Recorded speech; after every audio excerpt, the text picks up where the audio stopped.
Hello guys, now we will see call by reference tutorial. Before seeing this tutorial, I suggest you please go through my call by value tutorial, because if you are learning call by reference at the same time, you should know call by value. So first we will see the difference. So in case of call by value, there is a use of actual and formal argument will be created in different memory location. In call by reference, actual and formal arguments will be created in same memory location. That is the difference between these two. So in call by value, separate location will be used, and call by reference, same location concept will be used. So here if you get confusion about formal and actual parameter, it is like that. Such kind of argument is known as formal parameter. Here such kind of parameter is known as the actual parameter. So in the call by reference, we use the example like that. You have to, in place of primitive type, you have to use the object of class, and by using this object we can change the value. So here the changes will be in the instance variable also. Why? Because through object we pass the reference of location, and that the reason same memory location concept will be used. In primitive type we pass the value, so separate location will be used. So if we pass only value, call by value is used. That's why it is known as call by value. Call by reference, the memory location is passed, that reference is passed, that is known as call by reference. Now we see practically how to use call by reference.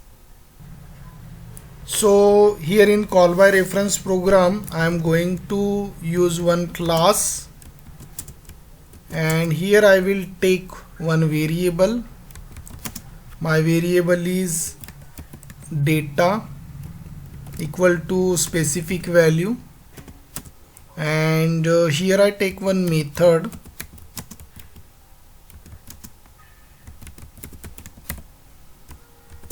So for that I am taking the object of b,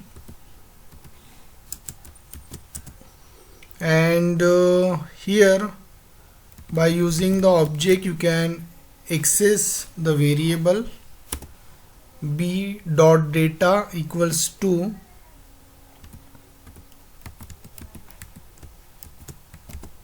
so here in short I am changing that value.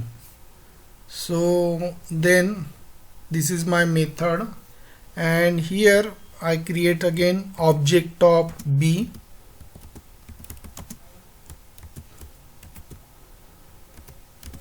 and here we need one output statement, change. So plus our object is b1 dot. Now after this, for changing the value, I am using the code b1 dot display, and here we pass the object parameter b1. So friend, if we pass this object, it will pass reference, okay, not the value. And here in after creating the object, here our statement is b1 dot data. So friend, what is the value of data? 20. So here one thing is sure, our value will be 20.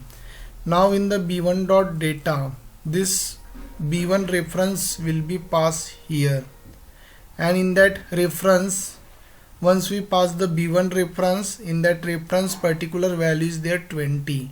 So that 20 value will be changing here. So here the value will be 30. So we want to collect that change value. So for that again you have to use here statement. So I just copy that statement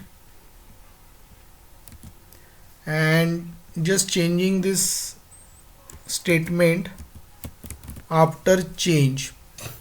So after change, that value will be 30. Why it is 30? Because same memory location is used. So once we create the object, friend, as you know, object refer the reference like memory location, and then we use the statement b1 dot data. So in particular location this value will be stored, that is 20, because data value is 20. And then we pass this object, so it will pass the reference, and v1 is referring the value 20 to particular location.